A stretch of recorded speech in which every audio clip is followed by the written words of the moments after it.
ভর্তা হলে কিন্তু আমরা একটু বেশি খুশি হয়ে যাই, আর পাটায় বেটে ভর্তা হলে তো কথাই নেই। তো আজকে আমি কি ভর্তা বানালাম সেটা আপনাদের সাথে শেয়ার করব। আসসালামু আলাইকুম, কেমন আছেন সবাই? আশা করছি সবাই ভালো আছেন। আমরাও আল্লাহর রহমতে ভালো আছি। তো এখানে আমি কাঁঠালের বিচি নিয়েছি, আর এগুলোকে আমি বটি দিয়ে খুব সুন্দর করে ছিলে নিয়েছি। অনেকেই হয়তো ঘষে নেন, তো এটা আমার কাছে একটু ঝামেলা মনে হয়। তো এবার আমি এখানে কতগুলা কাঁচামরিচ দিয়ে দিব। তো কাঁচামরিচগুলো হচ্ছে একটু ঝাল, তো ভর্তার ঝাল না হলে আসলে ভালো লাগবে না। যদিও কাঁচামরিচের ভর্তা অবশ্যই ঝাল হতে হবে।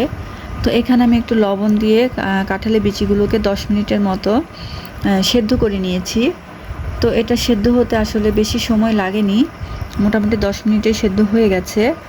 তো এবার আমি সবগুলো পানি থেকে তুলে পাটায় নিয়ে নিচ্ছি।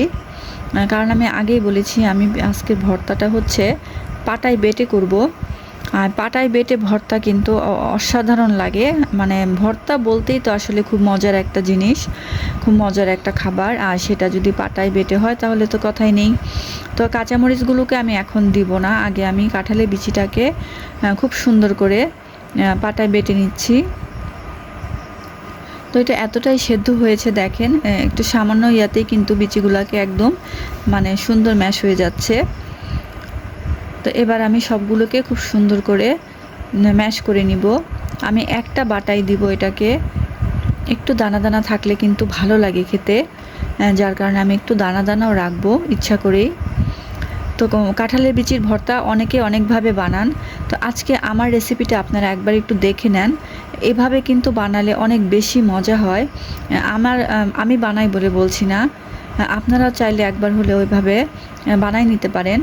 তো আমি আরও একটু লবণ দিয়ে কাঁচামরিচগুলোকে এবার খুব সুন্দর করে বেটে নিচ্ছি। তো কাঁচামরিচটা বাটা হয়ে গেলে আমি এর মধ্যে হচ্ছে কাঁচা পেঁয়াজটা ব্যবহার করব।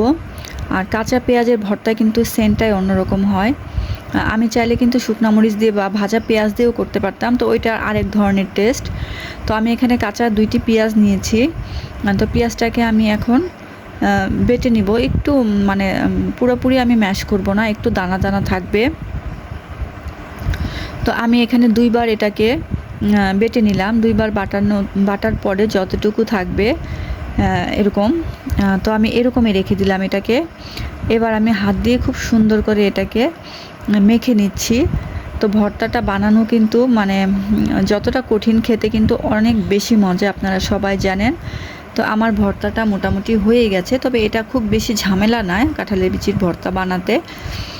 তো এবার আমি একটু সরিষার তেল দিয়ে দিলাম। খাঁটি সরিষার তেলটা দিলে আরও বেশি সেন্ট হয়, আর খেতেও অনেক বেশি মজা হয়।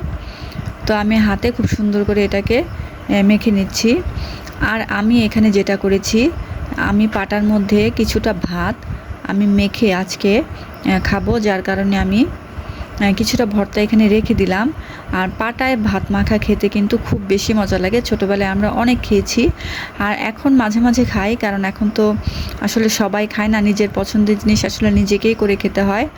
তো কেমন লাগলো আমার এই ভিডিওটা? ভালো থাকবেন সবাই, আল্লাহ হাফেজ।